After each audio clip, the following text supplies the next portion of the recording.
வணக்கம் நண்பர்களே. புயலும் மழையும் புரட்டி போட போகுதுன்னு சொல்லிட்டு செய்தி ஊடகங்கள் தகவல்களை வெளியிட்டுக்கிட்டே இருக்காங்க.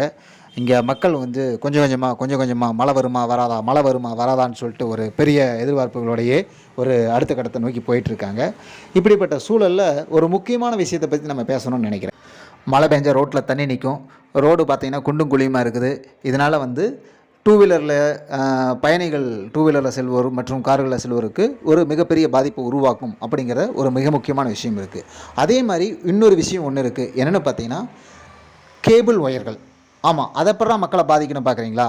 அதுவும் அதிகமாக டூ வீலரில் போகிறவங்கள ரொம்ப பாதிக்குது. என்னென்னா மாநகரங்களில் எல்லா வீடுகளுமே கேபிள் கனெக்ஷன் அல்லது இந்த நம்ம நெட்டு பயன்படுத்துறதுக்கான வைஃபர் கனெக்ஷன் சொல்லிட்டு கேபிளில் தான் நமக்கு கிடைக்கிது. அதுவும் மேக்சிமம் மக்கள் வசிக்கின்ற பெரும்பாலான பகுதிகளில் இந்த கேபிள் அப்படிங்கிறது மிக மிக அத்தியாவசிய தேவையாக இருக்குது. அது பின்னாடி அங்கே இங்கேன்னு எல்லாம் அப்படி சுற்றிக்கிட்டே இருக்குது எல்லா வீடுகள்லையும். பெரிய ரோடுகளில் அந்த பிரச்சனை இருக்காது.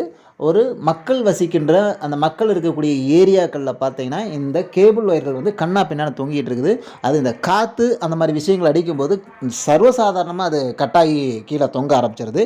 இந்த கட்டாயி தொங்குற கேபிள்கள் பகலில் ஓரளவுக்கு தப்பிச்சு போயிடுறாங்க டூ வீலரில் போகிறவங்க.